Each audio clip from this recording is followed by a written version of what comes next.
The restaurant smelled like old money and new secrets, a heady mixture of truffle oil, aged wine, and the kind of cologne that cost more than my monthly rent. I balanced 3 plates on my left arm, the porcelain edges digging into my skin as I navigated between tables draped in white linen that probably cost more to clean than I made in a week. My feet ached in the cheap black flats I'd bought at a discount store, the soles so thin I could feel every crack in the marble floor beneath me. "Table 7 needs water," Marcus hissed as I passed the bar, his eyes darting nervously toward the corner booth. "And for God's sake, Sophia, don't stare." I didn't ask what he meant. In the 3 months I'd worked at Castellanos, I'd learned that some questions were better left unasked. The restaurant attracted a certain clientele, the kind who arrived in black cars with tinted windows, who spoke in low voices and left cash tips that could feed me for a month. The kind who made Marcus's hands shake when he poured their wine, but I needed this job. After my father's death 6 months ago, leaving behind nothing but hospital bills and a 1-bedroom apartment in the worst part of Brooklyn, I couldn't afford pride. My literature degree hung on the wall at home, mocking me every morning as I pulled on this ridiculous uniform. A black dress that was supposed to look elegant, but just made me feel like I was playing dress-up in someone else's life. The evening shift was always the worst. That's when they came. I felt him before I saw him. The temperature in the room seemed to drop, conversations faltering mid-sentence as the front door opened. I was refilling a water glass at table 4 when the shift happened. That subtle change in atmosphere that made my skin prickle with awareness. Everyone in the restaurant suddenly became very interested in their plates. I glanced up, and my breath caught. He moved through the restaurant like he owned it, which, according to kitchen gossip, he probably did. Tall, easily over 6 feet, with dark hair swept back from a face that could have been carved from Carrara marble. His suit was charcoal gray, perfectly tailored to broad shoulders that suggested violence kept barely in check, but it was his eyes that trapped me. Dark, almost black, and utterly cold as they swept the room with the practiced ease of a predator assessing his territory. 2 men flanked him, built like refrigerators in expensive suits, their eyes constantly moving, cataloging exits and threats. One spoke into his wrist, and I realized with a start that he was wearing an earpiece. The maitre d' appeared from nowhere, nearly tripping over himself to escort them to the corner booth. The one that was always kept empty, even on our busiest nights, the one Marcus had warned me about. I turned back to my table, willing my hands to stop shaking as I poured water. This wasn't my business. I was just the waitress. Invisible to men like that. I would keep my head down, do my job, and... Sophia. Marcus's voice was tight with panic. "Table 7. Now." My stomach dropped. "What?" "No, someone else can." "Antonio called in sick. You're the only one available." His fingers dug into my arm, his face pale. "Just take their order. Don't ask questions. Don't make small talk. And whatever you do, don't what?"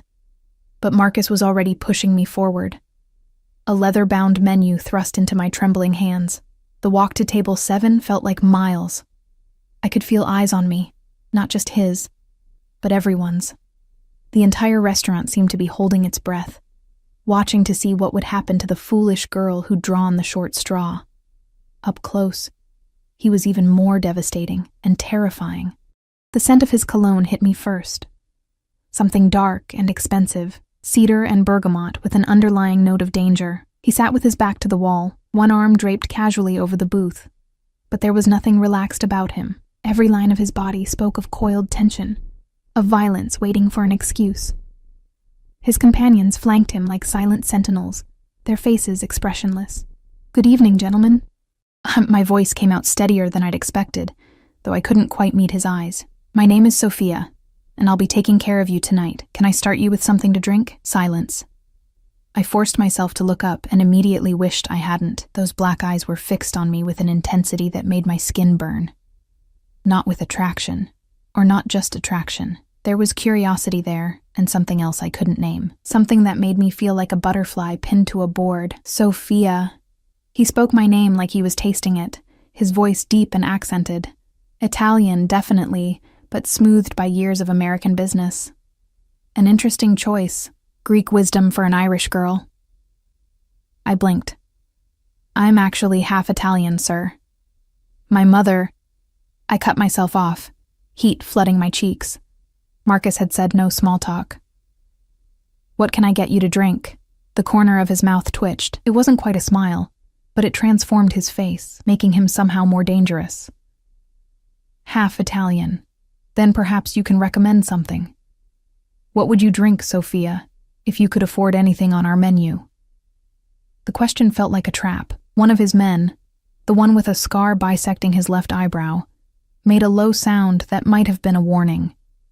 But the man in the middle, the one who commanded the room without saying a word, simply waited, his dark eyes never leaving my face. I'm not really a wine person, sir. No? He leaned forward slightly, and I caught another wave of that cologne mixed with something else, leather and gunpowder and mint. What are you, then? I'm more of a coffee person, with lots of sugar. The words tumbled out before I could stop them, and I wanted to die. Here I was, standing in front of what was clearly a very dangerous, very powerful man, and I was babbling about coffee like an idiot. But instead of anger, something flickered in those dark eyes. Amusement, maybe, or interest. Coffee with lots of sugar. He repeated my words slowly, like he was memorizing them. A simple pleasure. Honest. He glanced at his companions. We'll have the Barolo, the 2015, and bring the lady coffee, with lots of sugar. Oh, no, I couldn't possibly. It wasn't a request. The words were soft, but they carried the weight of absolute authority. This was a man who didn't ask twice. I nodded quickly, making a note on my pad with trembling fingers. Of course. And for your meal? Whatever the chef recommends. He waved a hand dismissively, then paused. But first, I have a question for you, Sophia. Everything in me screamed to run, but my feet stayed rooted to the marble floor. Yes, sir? He leaned back, his fingers drumming once on the table, a heavy gold ring catching the light. You seem like an intelligent woman. Educated even. What's a girl like you doing working in a place like this? The question caught me off guard. It was too personal, too probing. And yet, there was genuine curiosity in his voice. I needed a job, I said simply. My father, he died. Medical bills. I had to drop out of my master's program. Something shifted in his expression. It was subtle. A slight softening around his eyes, a barely perceptible nod. Like he understood loss. Like maybe, underneath all that power and danger, he was human after all. I'm sorry for your loss. The words were formal, but they sounded sincere. What were you studying? Literature. Victorian novels, specifically. I immediately felt foolish. What did a man like this care about dead British writers? But again, that flicker of interest. Stories of morality and society, good and evil. His smile was sharp. And what did those novels teach you, Sophia? About the world? That things are rarely as simple as they appear. I heard myself say. That the villains often think they're heroes. And that sometimes the people we're told to fear are just trying to survive, like everyone else. The silence that followed felt heavy, weighted with meaning I didn't understand. His companions exchanged glances. One leaned in, whispering something urgent in rapid Italian. But the man at the center, the one who commanded gravity itself, simply stared at me with those fathomless dark eyes. An interesting perspective. He tilted his head slightly. Tell me something else, Sophia, since you seem to be a woman of unexpected wisdom. This was dangerous territory. Every instinct told me to excuse myself, to run back to the kitchen and hide. But there was something magnetic about him. Something that held me captive even as alarm bells rang in my head. What would you like to know, sir? He smiled then. A real smile that didn't reach his eyes. I'm a businessman. I invest in various enterprises. Let's say I have a competitor who's been making trouble, cutting into my territory, disrespecting agreements we've had in place for years. He spoke casually, like we were discussing the weather. What would you do in my position? How would you handle such a situation? Every server in the restaurant had gone still. I could feel their fear, thick and suffocating. This was a test. It had to be. But of what? I didn't know. My mouth was dry. I don't know anything about business, sir. Humor me. The words were soft, deadly. My mind raced. What did he want to hear? What was the right answer that wouldn't get me, or worse, Marcus hurt? Then I thought of my father. He'd been a financial consultant before the cancer, had taught me about markets and risk assessment while I was growing up. Look at the fundamentals, Soph, he'd always said. Numbers don't lie. If it were me, I said slowly, I'd look at why they're cutting into your territory. Are they offering something you're not? Better prices? Better service? I swallowed hard. Competition usually means there's a gap in the market. Maybe instead of handling them, you could figure out what that gap is and fill it yourself. Make them irrelevant. The silence was absolute. I'd made a terrible mistake. I'd spoken to him like he was a normal person, like this was a normal conversation. I'd forgotten that men like him didn't ask for advice. They gave orders. I should get your drinks, I stammered, backing away. I'm sorry. I didn't mean to. Wait. I froze. He was staring at me like he'd never seen me before, like I'd just said something profound instead of idiotic. His fingers had stopped drumming. His companions had gone very, very still. What's your last name, Sophia? Russo, sir. Russo. He repeated it, something unreadable crossing his face. And your father, what was his name? Antonio Russo. He was a financial consultant before he got sick. The man's jaw tightened. One of his companions leaned in again, whispering urgently, but he waved him away with an impatient gesture. Antonio Russo. His voice had gone quiet, dangerous. I knew that name. Years ago. He did some work for certain people. Good work. Honest work, in a business that rarely sees honesty. I didn't know what to say. My father had never talked much about his consulting clients, had always kept his work separate from his family. But now, standing here, I wondered what secrets he'd kept. I'll get those drinks, I managed, and this time he let me go. I practically ran to the bar, my heart hammering so hard I thought it might burst. Marcus grabbed my arm as I approached. What did you say to him? His fingers dug into my skin. Sophia, what did you... I just answered his question. My hands shook as I pulled away. Marco, who is he? Marcus looked at me like I'd grown a second head. You really don't know. Know what?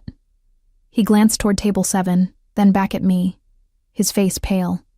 That's Dante Moretti. He owns half of New York. The other half is too afraid of him to admit he owns that too. The name hit me like a physical blow. Even I, in my small, sheltered world, had heard whispers of the Moretti family. They were old money and new power, the kind of organization that made the news when someone was found floating in the East River.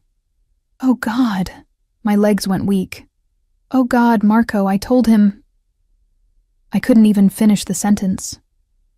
I'd lectured a Mafia boss about business strategy. I'd practically given him advice on how to handle his enemies. I was dead. I was absolutely dead. What did you tell him? Marco hissed. But before I could answer, the sommelier arrived with the Barolo, his hand steady despite his obvious nervousness, and my coffee. I noticed with a sick twist in my stomach, lots of sugar. I loaded everything onto a tray, my hands trembling so badly that liquid sloshed over the rim of one wineglass. I used a napkin to wipe it clean, took a deep breath, and walked back to table 7.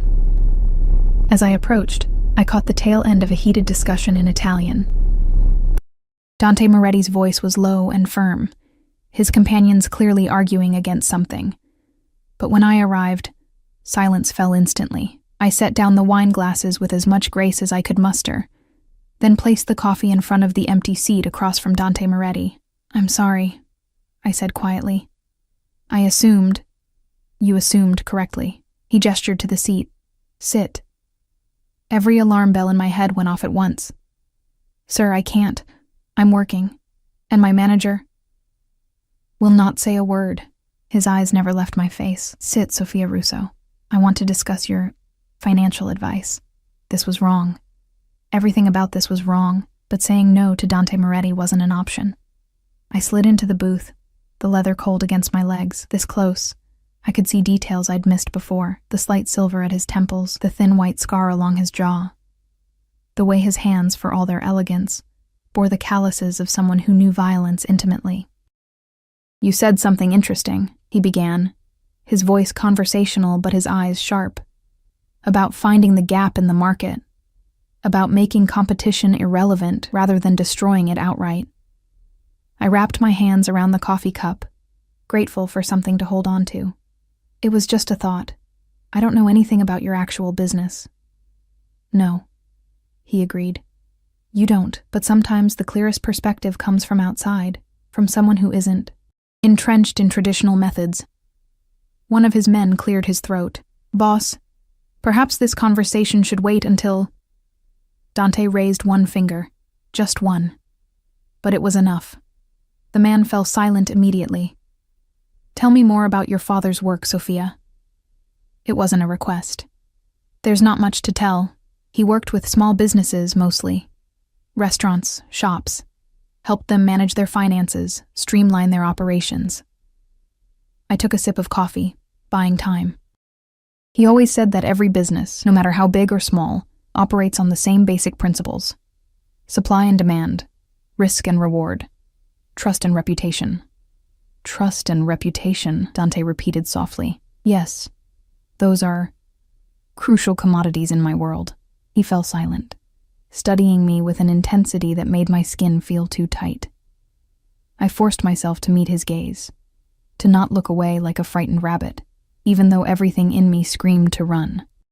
"I'm going to make you an offer, Sophia Russo." My blood turned to ice. You need money. I need perspective. You have an education rotting away while you serve drinks to people who don't see you. I have resources that could help you finish that degree. In exchange, you work for me, consultant, advisor, whatever title makes you comfortable. I can't.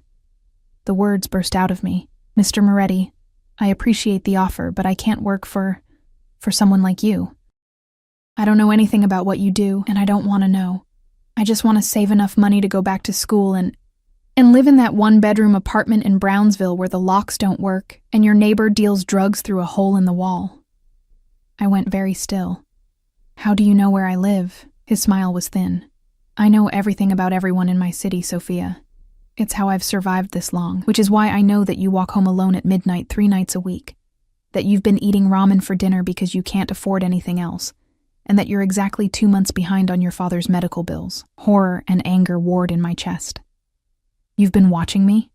Information is currency." He shrugged, unconcerned by my obvious distress.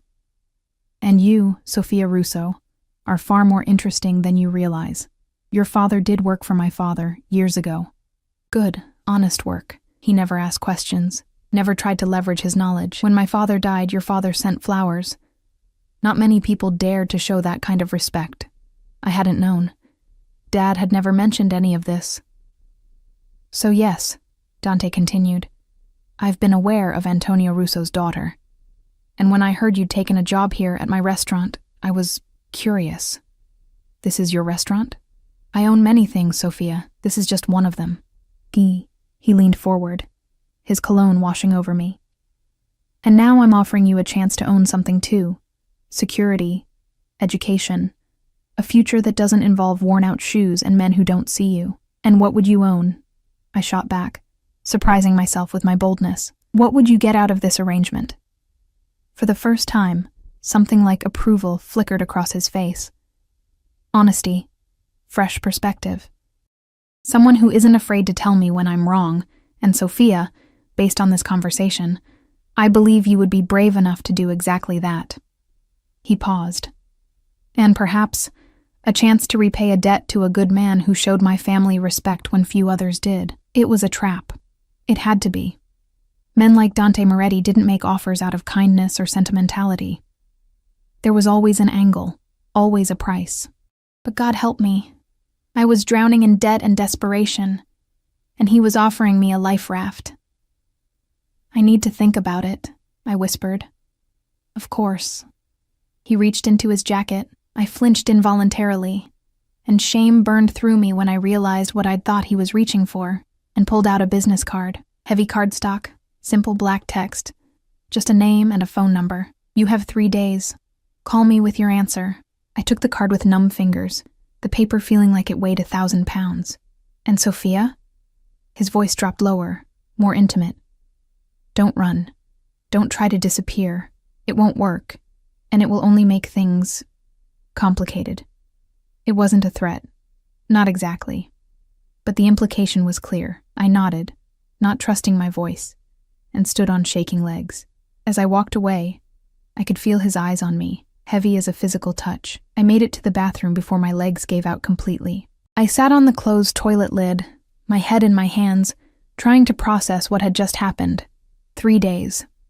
I had 3 days to decide if I was going to sell my soul to the devil, or if, maybe, I already had.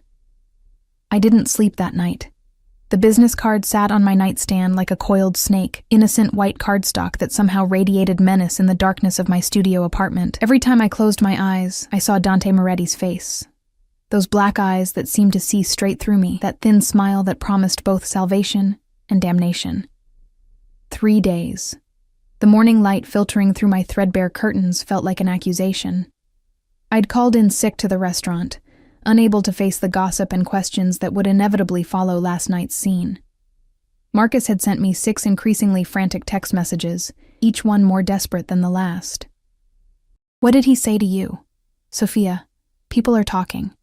Mr. Castellano wants to know if there's going to be trouble. Please just tell me you're okay. I didn't answer any of them. What could I possibly say? Instead, I sat at my kitchen table, a card table I'd found on the street and cleaned up, and spread out my bills. Medical debt, $47,000. Rent, 3 months behind. And my landlord had started leaving increasingly threatening notes under my door. Student loans, deferred. But the interest was compounding daily. Utilities. I'd been washing dishes in cold water for 2 weeks because I couldn't afford to fix the hot water heater.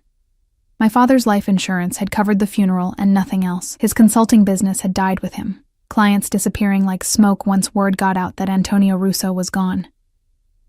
I picked up Dante's card, turning it over in my fingers. The paper was thick, expensive, quality. Just like everything else about him. You have an education rotting away while you serve drinks to people who don't see you. The words stung because they were true. I'd worked so hard for my bachelor's degree, had been accepted into one of the best master's programs in the city. Victorian literature had been my passion, my escape from a childhood spent watching my mother drink herself to death, and my father work himself into an early grave. I'd wanted to teach, to share my love of stories with students who might need them the same way I had, to prove that a girl from Brownsville could make something of herself. Instead, I was serving overpriced pasta to people who looked through me like I was furniture. My phone buzzed. Another text from Marcus, then one from an unknown number. The offer stands. 2 days remaining. DM. My hands shook as I stared at the message. He'd texted me. Dante Moretti, alleged Mafia boss, had my personal cell phone number and was texting me like we were casual acquaintances. The casual arrogance of it should have made me angry. Instead, I felt something else. Something that scared me more than his power or his reputation. Curiosity. What would it be like to work for someone like him? To have access to resources I couldn't even imagine? To finish my degree? To not wake up every morning with the weight of impossible debt crushing my chest? And what would it cost you? A voice whispered in my head. What would he expect in return? I thought of the way he'd looked at me, not with lust. Or not only lust. There had been something else in those dark eyes. Assessment. Calculation. Like I was a puzzle he wanted to solve. You're interesting, he'd said. Far more interesting than you realize. I didn't feel interesting. I felt tired and scared and backed into a corner with no good options. My phone buzzed again. This time it was my landlord. Last warning, Russo. Pay up by Friday or you're out. Friday was in 4 days. I looked at Dante's card again, then at my bills, then at the water-stained ceiling of my apartment, where a brown patch had been growing steadily larger for months. With trembling fingers, I typed out a response to Dante's message. I need to know exactly what you're offering, and what you expect in return. The reply came almost instantly, like he'd been waiting. Lunch, tomorrow, 1 p.m. I'll send a car. I can take the subway. No. That single word carried the weight of absolute authority. This was a man who didn't negotiate on matters of safety or control. "Where?" I typed. "The car will know." Of course it would. I spent the rest of the day in a haze of anxiety and second-guessing. What did one wear to lunch with a mafia boss? My wardrobe consisted of my work uniform, 2 pairs of jeans, and a handful of threadbare sweaters. Nothing remotely appropriate for whatever world Dante Moretti inhabited. In the end, I settled on my only pair of black slacks and a cream-colored blouse I'd bought for my graduate school interview. Professional but not trying too hard. The kind of outfit that said I'm taking this seriously without saying I'm trying to impress you. Though, who was I kidding? Everything about this situation was designed to impress upon me exactly how much power he held and how little I had. The next morning, I stood in front of my bathroom mirror, applying makeup with shaking hands. I looked pale, shadows under my eyes from another sleepless night. My dark hair hung limp around my shoulders, and no amount of concealer could hide the stress written across my face. "You don't have to do this," I told my reflection. "You can still walk away, but could I?" His words echoed in my memory. "Don't run. Don't try to disappear. It won't work." At 12:45 p.m., a black Mercedes pulled up in front of my building. Sleek, expensive, with windows tinted so dark I couldn't see inside. A man in a black suit emerged from the driver's side. Tall, broad-shouldered, with a scar running down the left side of his face. He opened the back door and stood waiting, his expression neutral, but his eyes constantly scanning the street. My neighbors were watching. Mrs. Chen from 3B had her face pressed against her window. The kids who usually played basketball in the street had stopped their game, staring openly at the car that screamed money and danger. I took a deep breath and walked toward the Mercedes, my cheap shoes clicking against the pavement. The driver nodded once as I approached, but didn't speak. The interior of the car was like stepping into another world. Leather seats that probably cost more than my monthly rent, the scent of expensive cologne and new car smell. Classical music played softly from hidden speakers. As the door closed behind me, sealing me in, I felt the weight of my decision settle over my shoulders like a shroud. We drove through the city in silence. The driver, presumably one of Dante's security team, kept his eyes on the road, his movements precise and professional. Occasionally, he spoke into an earpiece in Italian, his tone clipped and efficient. I watched the streets change as we left Brooklyn behind, crossing into Manhattan, moving uptown into neighborhoods I'd only ever seen in movies. The buildings grew taller, the people better dressed, the very air seeming to shimmer with wealth and power. Finally, we pulled up in front of a restaurant I recognized from the society pages, Il Giardino Segreto, the secret garden. You couldn't get a reservation there unless you knew someone, and knowing someone meant having the kind of connections that came with old money or dangerous friends. Or both. The driver opened my door, and I stepped out onto the sidewalk, feeling completely out of place in my discount store clothes. But before I could spiral into self-consciousness, another man appeared. Older, distinguished, in a perfectly tailored suit. "Miss Russo," he said with a slight Italian accent. "Mr. Moretti is expecting you. Please, follow me." The restaurant was beautiful in the way that only truly expensive things can be. Understated elegance that whispered rather than shouted its worth. Fresh flowers on every table, artwork that looked original, waiters who moved like dancers. We bypassed the main dining room entirely, moving through a door marked "Private" and down a hallway lined with photographs of Italy, the Amalfi Coast, Tuscan vineyards, Roman architecture at sunset. At the end of the hall was another door. The man knocked twice, then opened it without waiting for a response. The private dining room beyond was intimate, with space for perhaps 6 people maximum, but only one table was set, positioned near floor-to-ceiling windows that overlooked a small garden, a genuine secret garden in the heart of Manhattan. And at that table sat Dante Moretti. He stood as I entered, and I was struck again by his presence. In the restaurant 2 nights ago, surrounded by his men and the trappings of power, he'd been intimidating. Here, in the soft afternoon light, he was something else entirely, dangerous, magnetic, and far too handsome for my peace of mind. "Sophia." He gestured to the chair across from him. "Thank you for coming. Did I have a choice?" The words slipped out before I could stop them, sharp and defensive. His lips curved into that almost smile. "You always have a choice," though I admit some choices are easier than others. I sat, hyper-aware of his eyes following my every movement. A waiter appeared instantly, pouring water and wine without being asked, then disappearing just as quickly. "I took the liberty of ordering for us," Dante said, his tone making it clear this wasn't an apology. "The chef here is Sicilian. He makes pasta the way my grandmother used to." "You had a grandmother who cooked?" I couldn't help the surprise in my voice. His expression shifted, something almost fond crossing his features. "Everyone has a grandmother, Sophia. Even men like me." He paused, then added quietly, "She died when I was 12, insisted on cooking Sunday dinner until the very end, even when she could barely stand." The glimpse of humanity caught me off guard. It was easier to think of him as a monster, as something other than human, but this memory of a grandmother who cooked even when dying, was devastatingly human. "I'm sorry," I said, and meant it. "Don't be. She lived well and died surrounded by family. There are worse endings." His eyes locked with mine. "Your father wasn't so lucky." The change in topic was deliberate, I realized. A reminder of why I was here, of what connected us beyond this strange negotiation. "No," I agreed quietly. "He died alone in a hospital room at 3 a.m. I was at work. I didn't make it in time." Dante's jaw tightened almost imperceptibly. "I read the report. Pancreatic cancer. Stage 4 by the time they caught it." "You read a report about my father's death?" The words came out sharper than intended, anger flaring hot in my chest. "I read reports about everything that concerns me. Your father's work for my family made him, and by extension you, a matter of concern."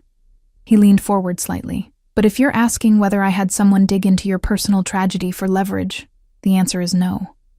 I already knew. I sent flowers to the funeral." I blinked, memories surfacing. There had been flowers. An enormous arrangement of white lilies with no card, just a single word. Rispetto. Respect. That was you? That was me. He picked up his wine glass, studying the deep red liquid. "Your father was a good man in a world that doesn't reward goodness. He had opportunities to betray confidences, to sell information to my family's enemies. He never did. That kind of integrity is rare, worth remembering." The food arrived then. Homemade pasta with a simple tomato sauce, crusty bread, a salad of bitter greens. It smelled like heaven and looked nothing like the pretentious dishes served in the main dining room. "Eat," Dante commanded gently. "Then we'll talk business." The pasta was perfect, al dente, the sauce rich with the sweetness of San Marzano tomatoes and fresh basil. I hadn't realized how hungry I was until the first bite hit my tongue, and then I had to force myself to eat slowly, to not shovel food into my mouth like a starving animal. Dante watched me with those dark, unreadable eyes, eating his own meal with the casual elegance of someone who'd never had to worry about where his next meal would come from. "You like it?" he observed. Not a question. "It's wonderful," I admitted. "I haven't had real Italian food since—" I trailed off, the memory suddenly painful. My father used to make Sunday dinner. Nothing fancy, but he'd learned from his mother. She came over from Sicily in the 50s. "What did he make?" The question surprised me with its genuine interest. "Braciole." He'd spend hours on the sauce, rolling the meat just so. Said it wasn't about the recipe, but about the patience. I smiled despite myself. I never learned. I kept saying I'd have him teach me after I finished school. But there was no after, Dante said quietly. No, there wasn't. We ate in silence for a few moments, and I found myself relaxing slightly. This felt almost normal. Two people sharing a meal, talking about family and food. If I ignored the security outside the door, the obvious wealth surrounding us, the fact that I was having lunch with one of the most dangerous men in New York, it could have been pleasant. But I couldn't ignore those things. And Dante Moretti wasn't about to let me forget them. He set down his fork, dabbed his mouth with a linen napkin, and leaned back in his chair. The shift in his posture was subtle, but unmistakable, business mode. "Let me be very clear about what I'm offering you, Sophia."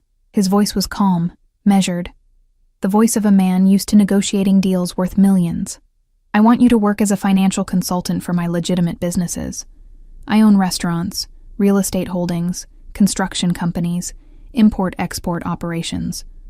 All legal, all requiring the kind of analysis and strategic planning your father specialized in. Legitimate businesses, I repeated, the skepticism clear in my voice. His mouth curved. You don't believe me. I believe that men in your position don't usually need to send armed guards to pick up their financial consultants. Touché. He inclined his head slightly, acknowledging the point. Let me rephrase.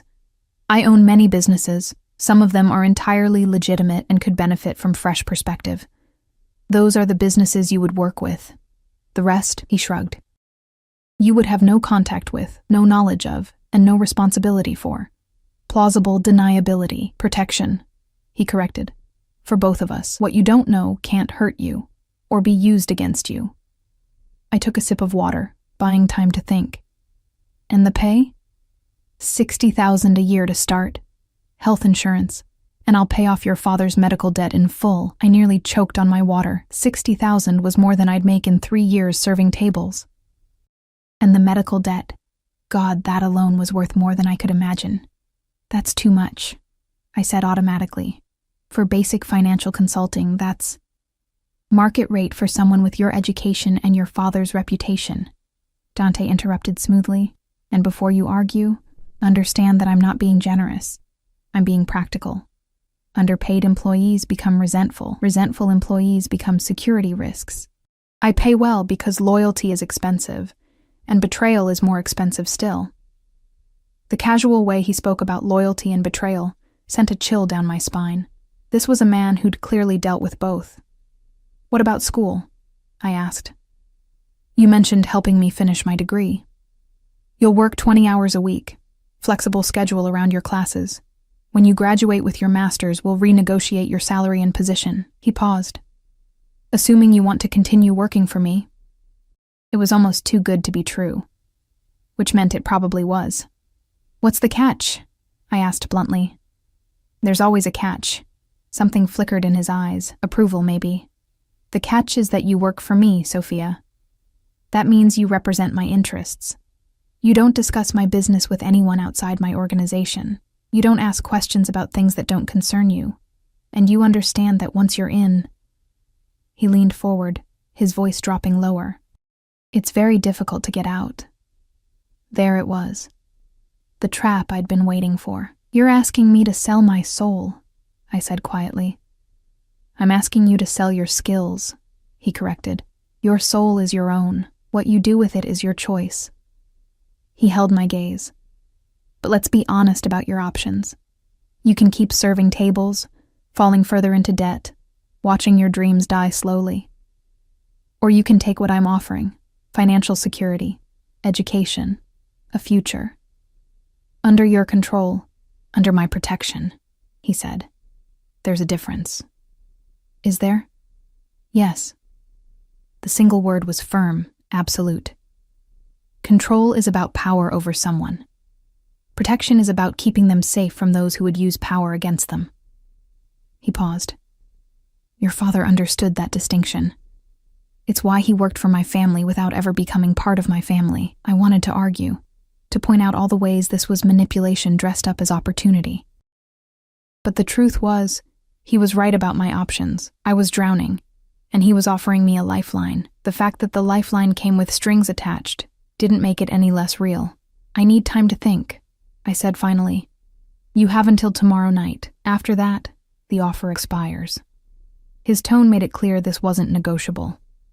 I'm a patient man, Sophia, but I'm also a busy one. I can't wait indefinitely for you to decide if you want to save yourself. The waiter returned with espresso and small pastries, sfogliatelle, the crispy layered shells filled with sweet ricotta that my grandmother used to make. Another calculated move, I realized. Everything about this lunch was designed to make me comfortable, to remind me of family and tradition, to blur the lines between business and personal. And damn him, it was working. Can I ask you something? I ventured, picking up the tiny espresso cup. You can ask. Whether I answer is another matter. Why me? Really? There are plenty of financial consultants in New York. People with more experience, better credentials. Why go to all this trouble for a waitress with a half-finished degree? Dante was quiet for a long moment, his fingers drumming once on the table, that heavy gold ring catching the light again. I noticed details I'd missed before. The ring bore an engraved crest, old and worn with time. Because everyone else lies to me, he said finally, his voice low. They tell me what they think I want to hear. They're afraid.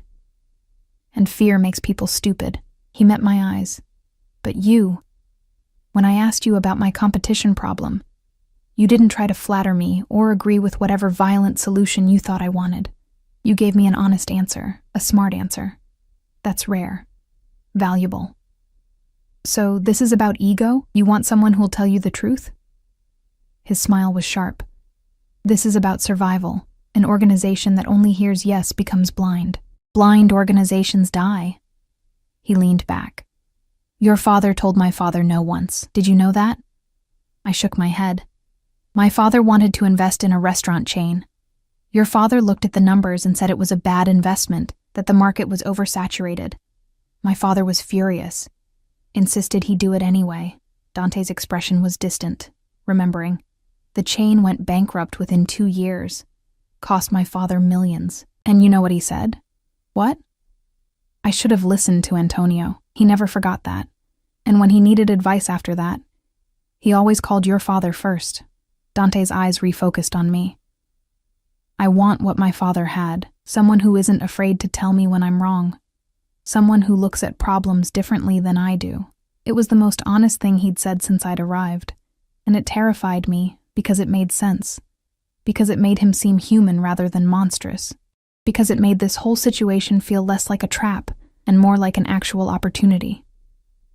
I should go, I said, standing abruptly. I need to think.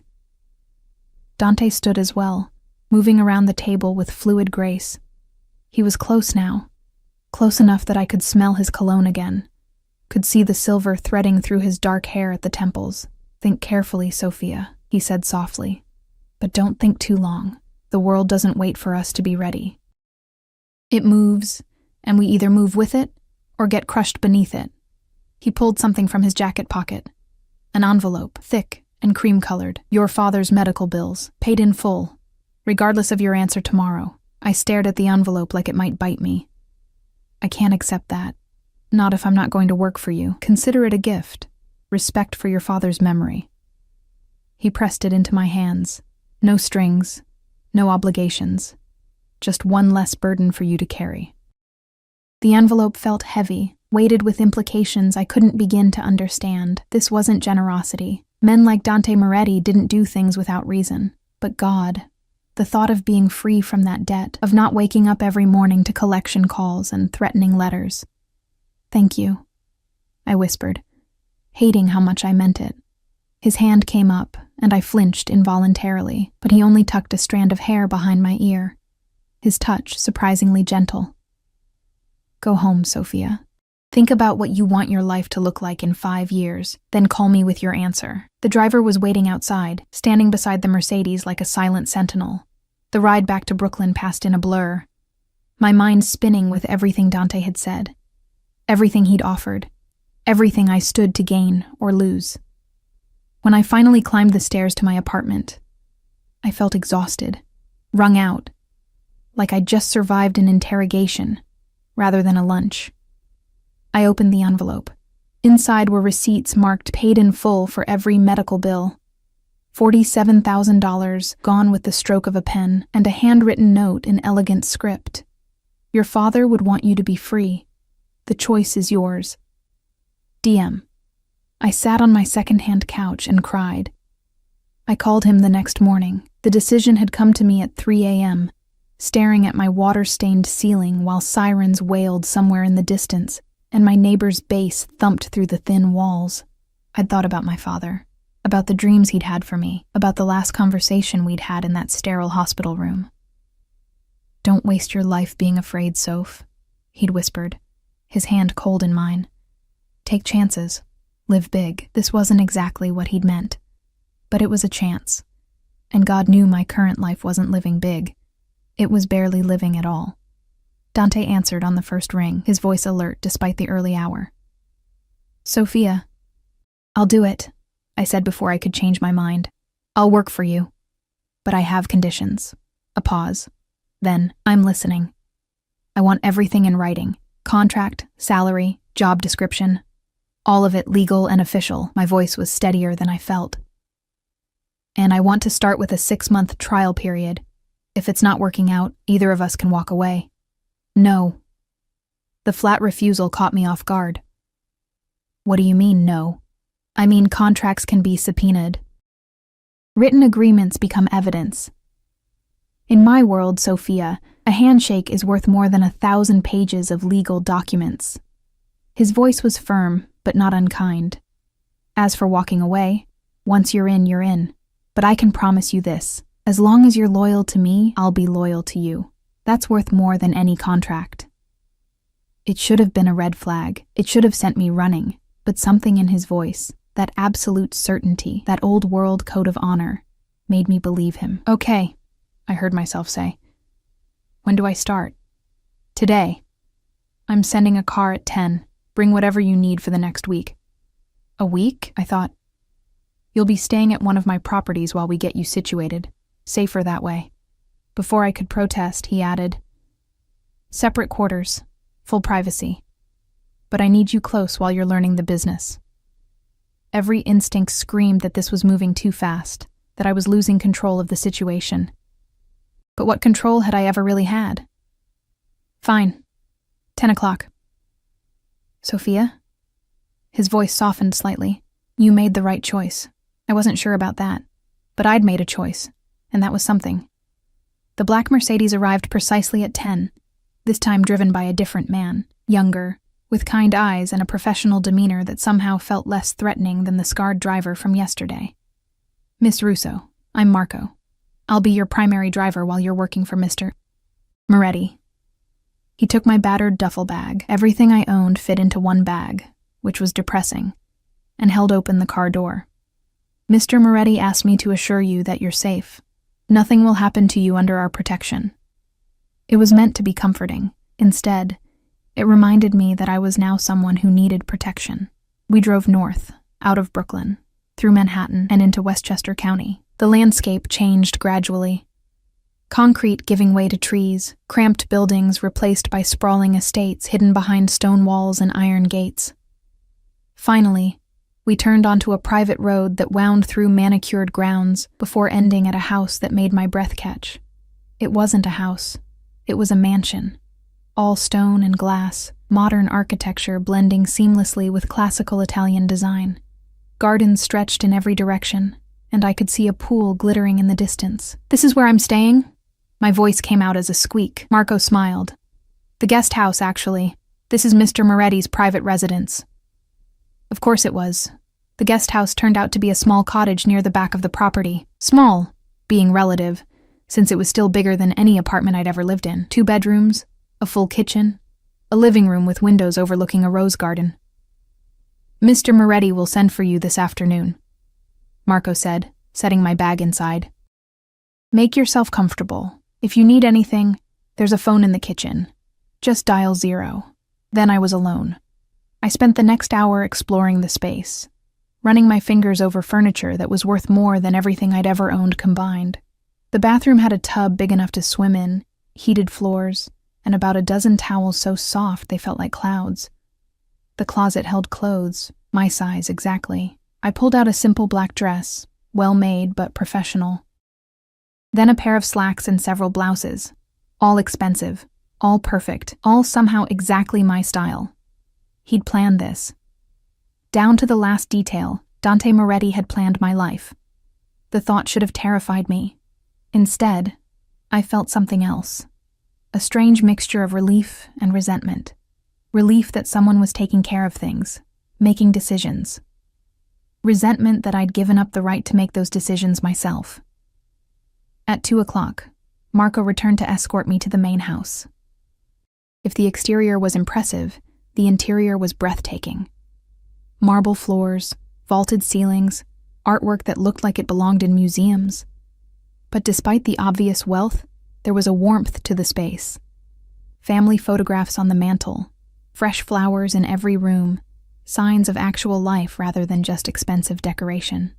Marco led me to a study on the second floor, knocked twice, and opened the door. Dante sat behind a massive mahogany desk.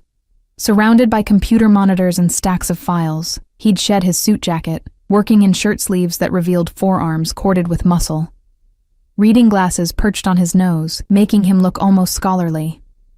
He glanced up as I entered, and something shifted in his expression. Not quite a smile, but close. "Sophia. Good, sit." He gestured to a chair across from his desk, then turned to Marco. "We're not to be disturbed.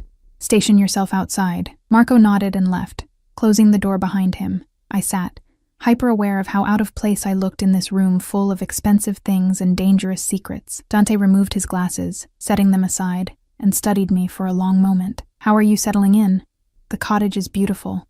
The clothes were necessary. You'll be meeting with my business associates, attending meetings. You need to look the part." He said it matter-of-factly, without judgment. "Consider it a uniform, a very expensive uniform. I take care of what's mine, Sophia." The possessive language wasn't lost on me, but before I could react, he continued.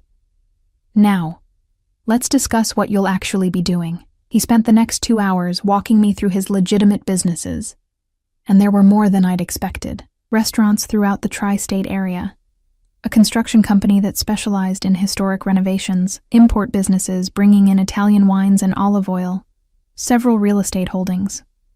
"The construction company is losing money," he said, pulling up spreadsheets on one monitor. "Has been for 6 months. My accountant says it's normal market fluctuation, but my instinct says something's wrong." I leaned forward, studying the numbers. Even with my limited experience, I could see the problem. Your materials costs have increased 40%, but your billing hasn't changed proportionally. Someone's either stealing from you, or you have a supplier charging inflated prices. Dante's eyes narrowed. "Explain." I pulled the keyboard toward me, highlighting rows of data. "See here? Same materials, same quantities, but the cost jumped significantly starting in March. Either your supplier raised prices and didn't tell you, or someone's skimming money by inflating invoices." "Who's the supplier?" I clicked through to another sheet. "Lombardi Building Materials." Something dangerous flashed across Dante's face. "Lombardi." The name came out like a curse. "Paolo Lombardi runs that company. He's been a business partner for 15 years. Then either he's cheating you, or someone in his organization is." I met his eyes. "This is what you wanted, right? Honest analysis?" For a moment, I thought I'd overstepped. His jaw was tight, his hands fisted on the desk. Then he exhaled slowly and nodded. "Yes, this is exactly what I wanted." He stood, pacing to the window. "Paolo and I grew up together. Our fathers did business. I trusted him. Maybe you still can. Maybe he doesn't know. I tried to keep my voice neutral, but you need to find out." He turned back to me, and the look in his eyes made my breath catch. It wasn't anger. It was something more complex, respect mixed with something darker, something almost predatory. "You're good at this," he said quietly. "Better than you realize. I just read numbers. My father taught me." "Your father taught you well." He returned to his desk, but instead of sitting, he leaned against it, close enough that I could smell his cologne. "I'm going to tell you something, Sophia, because you need to understand the world you've entered. Paolo Lombardi isn't just a business partner. He's connected. Not to my family specifically, but to others. If he's stealing from me, it's not a simple matter of firing a supplier. What does that mean? It means there could be consequences. Politics, alliances that get tested." His voice was matter-of-fact, discussing potential violence like it was a weather forecast. "Which is why I need you to be very sure about this analysis, because once I act on it, there's no going back." The weight of responsibility settled over me like a lead blanket. This wasn't just consulting. This was potentially triggering events I couldn't begin to understand, couldn't control. "I'm sure about the numbers," I said carefully. "What you do with that information is your decision." "No." He leaned closer, and I caught my breath. "It's our decision now. You work for me, Sophia. That means we're partners in this. I need to know I can trust your judgment. Not just your math skills, your judgment. I barely know you, I whispered. How can you trust me with something this important? Because your father was trustworthy. Because you walked away from easy money when you could have lied to me at the restaurant. Because everything I've learned about you says you're honest. He paused. And because sometimes you have to take a leap of faith. His hand came up, cupping my cheek with surprising gentleness. His palm was warm, calloused, the touch sending electricity through my skin. I'm taking a chance on you, Sophia Russo. Don't make me regret it. Then he stepped back, the moment broken, all business again. I want you to dig deeper into the Lombardi account, every invoice, every transaction for the past year. Find me proof of exactly what's happening and who's responsible. And then, his smile was cold, then I'll handle it. That's my job, not yours. I spent the rest of the afternoon buried in financial records, building a timeline of the theft. Because it was theft, I was certain now. Someone at Lombardi Building Materials had been systematically inflating invoices, skimming money off the top, and betting that no one would notice in the chaos of a busy construction company. They'd been right. Until now. By the time Marco came to escort me back to the cottage, I had a file 3 inches thick documenting the fraud, nearly $100,000 over 6 months. Dante took the file without comment, his expression unreadable. Get some rest, he said. Tomorrow, we're going to Lombardi's office. You're coming with me. Why? You have the evidence. Because I want Paolo to see who found him out. I want him to know that his old friend Dante now has someone smart enough to catch him. His eyes glittered dangerously, and I want you to see what happens when people betray my trust. It was a warning and a lesson all in one. That night, alone in the cottage, I lay awake wondering what I'd gotten myself into. The drive to Lombardi Building Materials felt like a funeral procession. 2 black SUVs flanked our Mercedes, all 3 vehicles moving in perfect formation through morning traffic. Dante sat beside me in the back seat, his presence filling the space with barely contained tension. He'd said nothing since we'd left the estate, his silence more terrifying than any threat. I clutched the file folder in my lap, my palms sweating, despite the car's climate control. When we get there, Dante said suddenly, his voice cutting through the quiet, you'll present your findings, calmly, professionally. No matter what happens, you keep your composure. What's going to happen? His jaw tightened. That depends on Paolo. The building supply company was housed in a warehouse in Queens, a sprawling complex of loading docks and storage facilities. We pulled up to the main office, and I noticed immediately that the parking lot had cleared. The workers who should have been loading trucks had vanished. They'd been warned we were coming. Dante's security moved first, sweeping the building before signaling the all clear. Only then did Dante help me out of the car, his hand firm on my elbow. Stay close, he murmured. And remember, you're under my protection. No one will touch you. Paolo Lombardi waited in his office, a heavy-set man in his 60s with silver hair and expensive clothes that couldn't hide the nervousness in his eyes. He stood as we entered, his smile strained. Dante, my friend, this is unexpected. If you'd called ahead, we're not friends anymore, Paolo. Dante's voice was ice. Sit down. The older man's face paled, but he obeyed, sinking into his chair like his legs had given out. Dante gestured to me. This is Sophia Russo. She's been reviewing my company's finances. Sophia, please share what you found. My mouth was dry, but I opened the folder with steady hands. Over the past 6 months, invoices from Lombardi Building Materials to Moretti Construction have shown a 40% increase in material costs. However, market prices for those same materials have remained stable. I laid out spreadsheets on Paolo's desk, my finger tracing the highlighted rows. Someone has been adding unauthorized charges to each invoice. The total theft amounts to approximately $97,000. Paolo's eyes widened. Theft? Dante, I would never. I'm not finished. I pulled out another document. The fraudulent charges all trace back to a single account manager, Vincent Calabresi. He's been processing the invoices and presumably pocketing the difference. For a moment, there was absolute silence. Then Paolo's face crumpled. Vincent. Dio mio, Vincent is my nephew, my sister's boy. He looked at Dante with desperate eyes. I didn't know. I swear on my mother's grave I didn't know. Dante said nothing, his expression carved from stone. Please, Dante. We grew up together. Our fathers are dead, Paolo, and they'd be ashamed of what's happened here. Dante leaned forward, his voice deadly quiet. You let family steal from me. Whether you knew or not, that's a failure of leadership, of loyalty. I'll pay back every penny. I'll fire Vincent. You'll do more than that. Dante straightened. Vincent will return the money within 48 hours. All of it, plus 50% interest. And he'll leave New York. Permanently. If I see him in my city again, there will be consequences. Paolo nodded frantically. Yes, of course, I'll make sure. I'm not finished. The steel in Dante's voice made everyone in the room flinch. For the next year, you'll reduce your prices to me by 20%. Call it restitution for my time and trouble. After that, we'll renegotiate our arrangement based on whether you've proven yourself trustworthy again.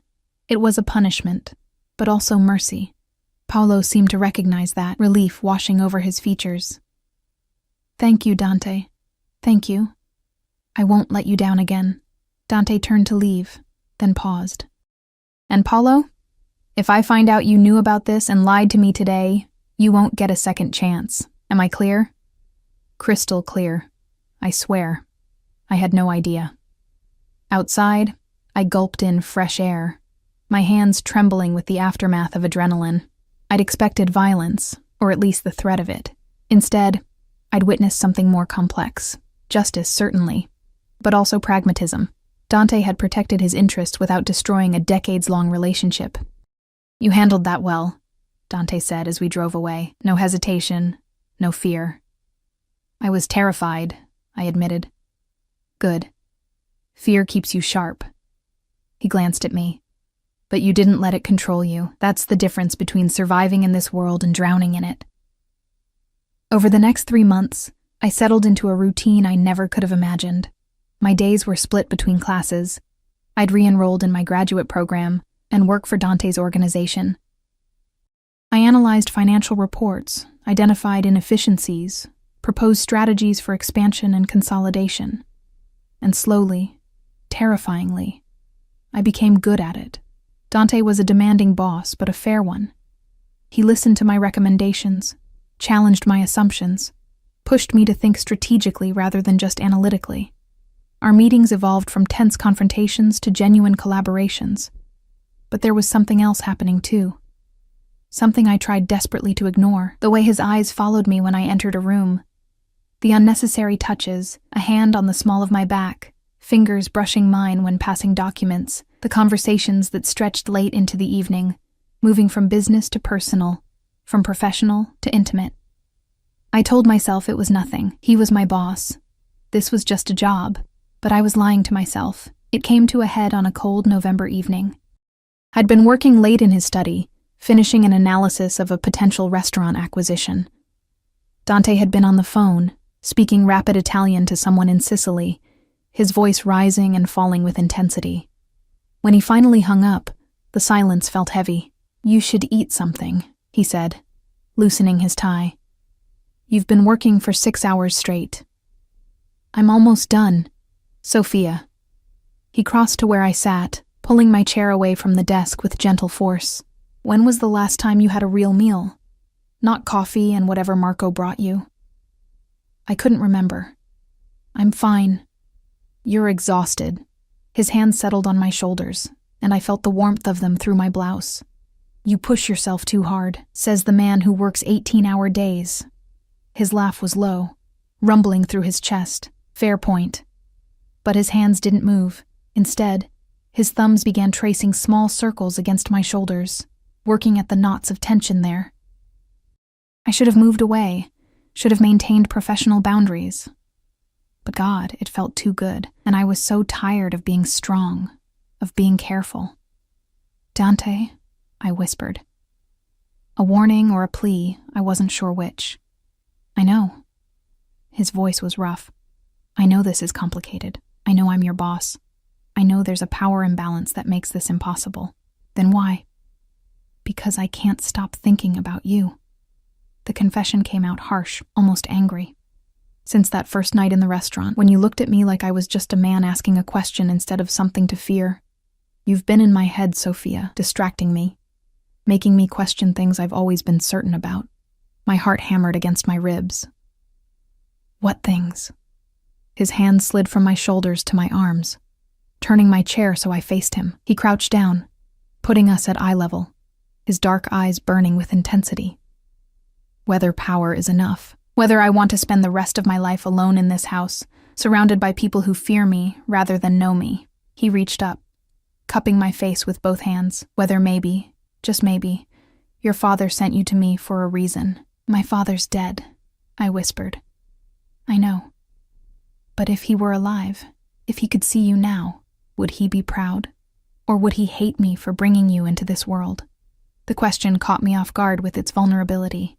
This was Dante Moretti stripped of his armor, asking for something he'd probably never asked for before. Forgiveness, permission, understanding. He'd be proud, I said truthfully. He always said I was stronger than I believed, that I just needed someone to see it in me. I covered his hands with mine. You see it. Even when I don't. I see everything about you, Sophia.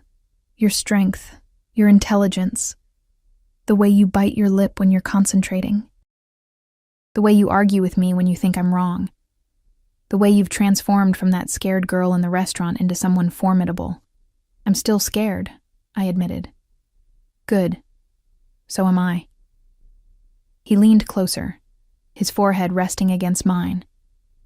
This terrifies me, what I feel for you, what it means, the vulnerability. Then maybe we shouldn't. Too late. His lips brushed mine, soft and tentative. I'm already in too deep. The kiss was nothing like I'd imagined.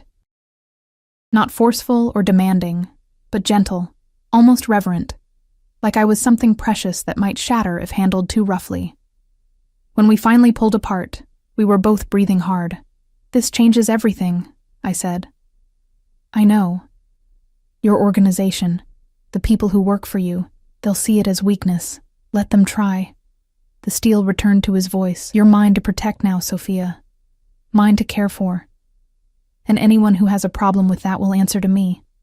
The possessiveness should have bothered me. A year ago, it would have sent me running. But I understood now what he meant. In Dante's world, protection and possession were intertwined.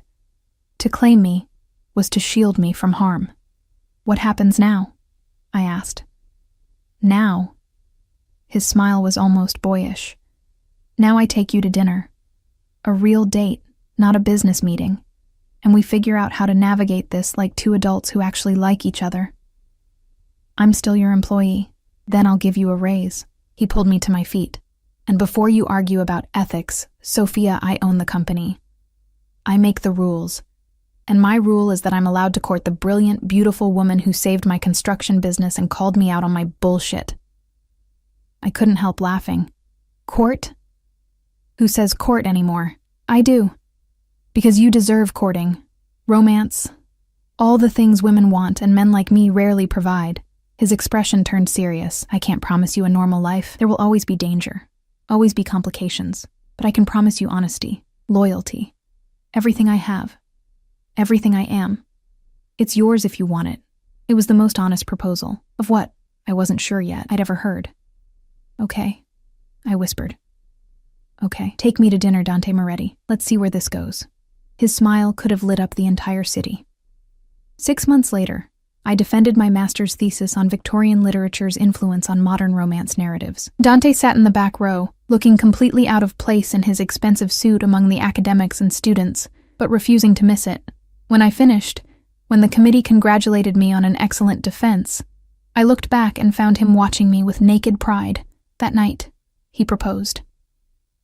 Actually proposed, with a ring that had belonged to his grandmother, the one who'd cooked Sunday dinners until she couldn't stand. Marry me, he said. No preamble, no flowery speech, not because I own you or control you, but because I love you, because you make me better, because I want to spend the rest of my life being challenged and questioned and occasionally lectured about financial inefficiency. I laughed through tears. That's the worst proposal I've ever heard. Then let me try again. He pulled me close, his voice soft. Sophia Russo, you walked into my life by accident and became my purpose. You see me, really see me, and you don't flinch.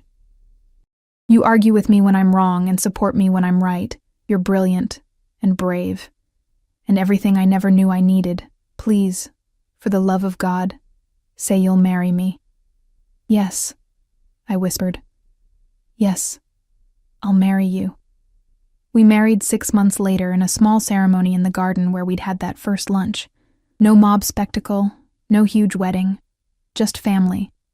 Both his blood family and the extended family of his organization, and the few friends I'd maintained from my old life.